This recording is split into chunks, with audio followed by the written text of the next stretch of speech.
সড়ক দুর্ঘটনা, গাড়ি বিকল ও অতিরিক্ত যানবাহনের চাপে ঢাকা-টাঙ্গাইল যমুনা সেতু মহাসড়কে উত্তরের পথে ৩৫ কিলোমিটার এলাকায় থেমে থেমে যানজটের সৃষ্টি হয়েছে।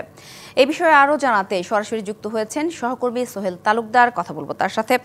সোহেল, আসলে এই সড়ক দুর্ঘটনায় বলি, গাড়ি বিকল বলি, যে কারণেই হোক, প্রতিবারেই কিন্তু এই ঢাকা-টাঙ্গাইল মহাসড়ক উত্তরবঙ্গের মানুষের আসলে ভোগান্তি শেষ নেই। এই মুহূর্তের চিত্র কি দেখছেন, আর ভোগান্তির চিত্র আপনার চোখে কেমন পড়েছে জানাবেন সব মিলিয়ে। সাথী, আপনি যেমনটা বলছিলেন, আসলে এই উত্তরের যে যাত্রায় বিগত বছর ধরে যদি আমরা বলি যে একই চিত্র, সেটা কোনো বছর কম, কোনো বছর একটু বেশি। তবে এবার যেটা হয়েছে, প্রায় টানা ৩২ ঘন্টা ধরে মহাসড়কের এই অবস্থা। আপনি দেখতেই পাচ্ছেন যে এই যে মহাসড়কের যে এই ৩৫ কিলোমিটার অংশ জুড়েই কিন্তু এর এই চাপগুলো রয়েছে। আর আমরা একটু আরেকটা বিষয় বলে রাখি যে এই যমুনা সেতু দিয়ে রেকর্ড পরিমাণ কিন্তু যানবাহন পারাপার হয়েছে, প্রায় ৬৫,০০০ যানবাহন পারাপার হয়েছে। রেকর্ড পরিমাণ টোল আদায় হয়েছে প্রায় ৪,১৯,০০,০০০ টাকা। এর থেকেই কিন্তু অনুমান করা যায় যে কি পরিমাণ মানুষ তারা ঈদ উদযাপন করতে এই মহাসড়কটি পাড়ি দিয়েছেন। ২১টি জেলার মানুষ এই মহাসড়কটি পাড়ি দিয়ে যান, যার ফলে কিন্তু এই মহাসড়কের যে একটি চাপ যেটি তৈরি হয়, সেই চাপ তৈরি হওয়ার ফলে কিন্তু এই যানজটের একটি সৃষ্টি হয়েছে। আপনি জানেন যে যমুনা যে সেতুটি রয়েছে, সেই সেতুটি ২ লেনের সুবিধা সেতু, যে কারণে এই যে 4 লেন দিয়ে অতিরিক্ত যে গাড়িগুলি যায়, এরপরে যখন সেটি সেতুর উপরে ২ লেনে হয়ে যায়, তখন সেতুর যে স্বাভাবিক গাড়ির যে স্বাভাবিক গতি, সেই গতি যখন কমে আসে, তখন এটি স্বভাবতই এটি যানজটের একটি সৃষ্টি করে এবং সেটি দীর্ঘ লাইনে যে চলে যায়। সানবিট সব দিবে সামাল। সানবিট ম্যাজিক প্রেস ডিশওয়াশিং এর মাথা ঘোরানো সলিউশন।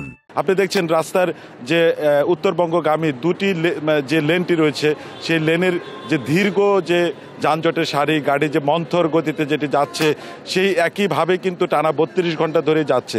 এই যে গাড়ি বিকল, ফিটনেসবিহীন গাড়ি যেগুলো মহাসড়কে আসছে, যে গাড়িগুলি বিকল হচ্ছে, সেই গাড়িগুলি কিন্তু দ্রুত সরিয়ে নেওয়া যাচ্ছে না।